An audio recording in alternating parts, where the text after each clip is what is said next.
Hi there, my name is Heather Wood. I'm a glass artist from Elora, Ontario. Thanks for coming to my studio.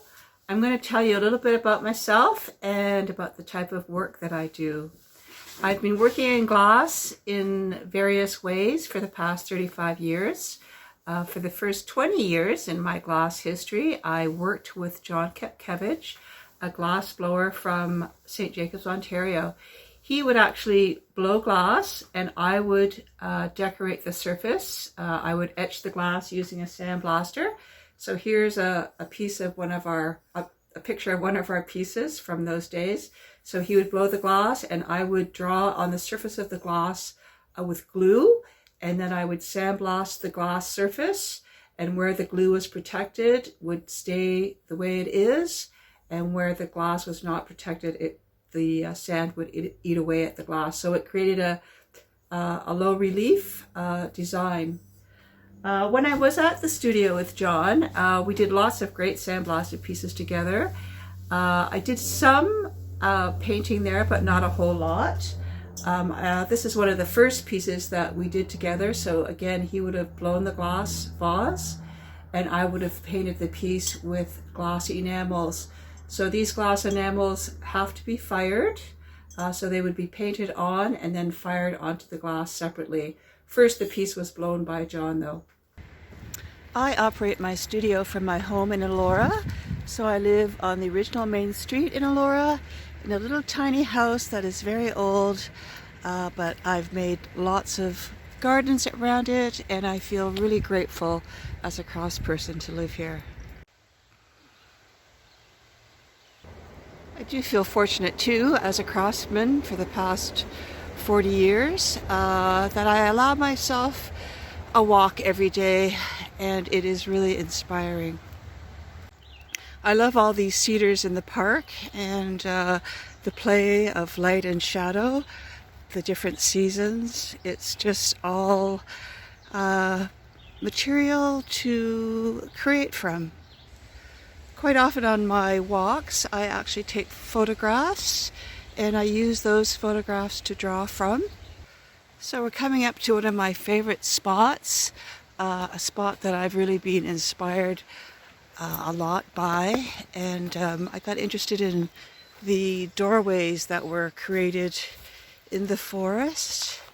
And here's one of my favorite doorways, and I've drawn it many times from different sets of photographs, both from this side and from the other side. And this whole notion of the doorway, I think of them as liminal doorways. When we're passing from one stage of life to the other, we go through these invisible doorways. So these are just a metaphor for those liminal doorways. Welcome to my studio. This is a little room at the back of my house. It's a very old house in Elora, a very small house. So as you can see, it is packed full of stuff. So this is where I paint. I need access to a sink and water, and I like to have heat in the wintertime while I'm painting. I'm using numerous different materials. I work with System 96 glass and Fritz and powders from that series of glass. And I also use float glass with another type of glass enamels. And this is the area where I keep my glass palettes down here. I also have an area in my painting studio where I store different types of glass, both the fusible glass and the float glass.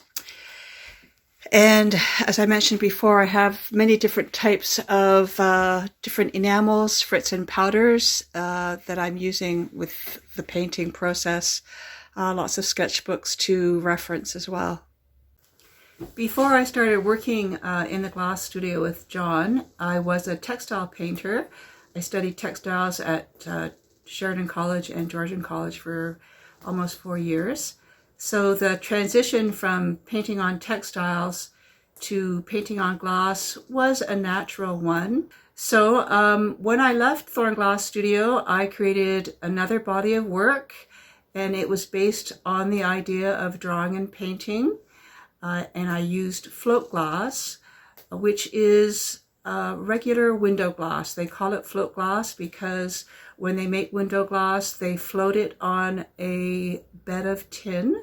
It's very fluid.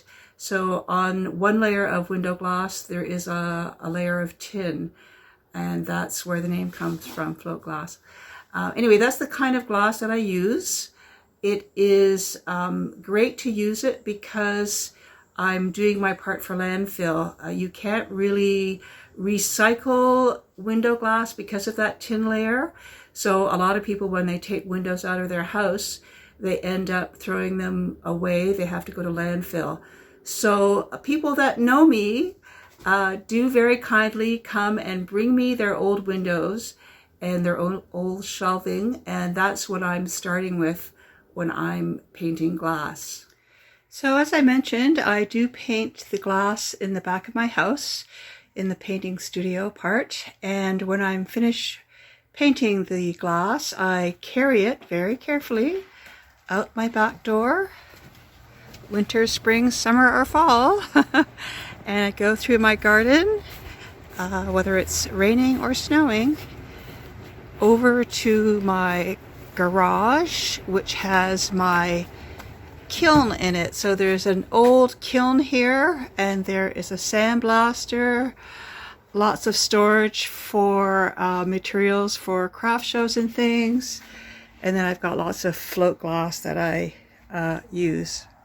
For a full fuse in the kiln, I go up to 780 degrees Celsius. And it's not just how high you go with the temperature, but how long you are putting the pieces in the kiln as well. The edges will soften and they'll come out tomorrow morning looking a little bit different. If I have an overnight firing, first thing in the morning when I get up, I come out and I crack open the kiln a few inches so I can let the heat out. And in another hour or so, I'll be able to have a look. So I've opened up the kiln now. It's cooled off enough that I don't have to worry about thermal shock and the glass being too hot. And you can see that since yesterday when we put the glass in, the colors have changed a little bit. The edges have softened. The kiln temperature went up to almost 800 degrees Celsius last night, so it was quite hot in there. And yeah, in my early days as a glass painter, I started with very small objects. I designed a line of jewelry, so pins and pendants and earrings. And these little drawings and paintings were very gestural and very quick. And they were almost a warm-up exercise, but I did really like them. I still do them because they're spontaneous, and it's just a really great way to get the old fluids going. And so some of the same subject matters that I dealt with in textiles are what I've used decorating the glass. So really silly things like my dog, who is not really blue and green, but you know. When I went to Canmore, I started drawing bunnies because there's lots of bunnies in Canmore as well. There are lots of bears. So I tend to draw and paint a lot of things that are in my everyday life. I love birds. I'm a big bird lover. I love trees, so I did a whole bunch of work with trees, both abstract and more realistic. As well as the small pieces that I do that are quite gestural. Quite often I work from photographs and I do preparatory sketches for larger work. So other than the jewelry, I do panels for the wall, and also panels that are shaped in the kiln to create three-dimensional sculptures. So the panels for the wall are from sketches, although sometimes I take them out of my head as well. Some of those drawings are using the sgraffito technique.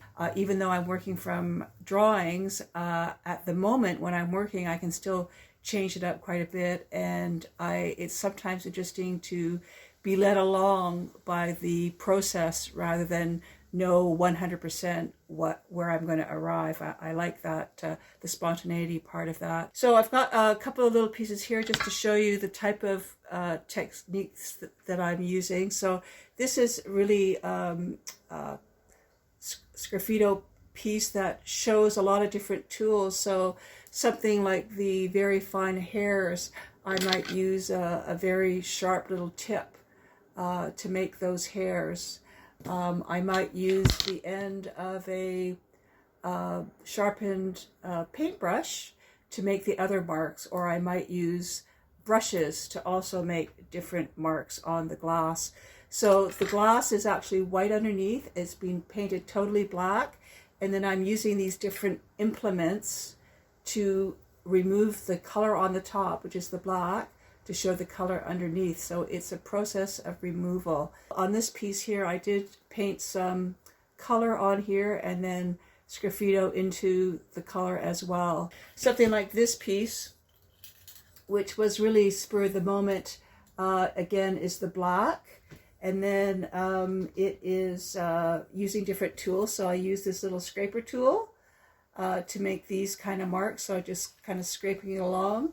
I used a sponge with dabbing it into the glass enamels, and I sponged some of those on there. I used a tool just to do some scratching around and just making random marks and goofing around. So this one has a tree on it. I did mention earlier that I am now incorporating some silkscreen into my glass practice, and that is something that I did a lot of when I worked in textiles. I did a lot of silk screening. It's a great technique for certain applications. So this is a panel over here that you can see the silk screen tree a little bit better. And so it's got the sgraffito marks in it as well as the silk screen. So this tree, every time I screen it, it's more or less going to be the same. But the great thing about it is I can use some of my own photographs and make a screen that is reusable so that I don't have to draw it each time. So there's some pros and cons to that.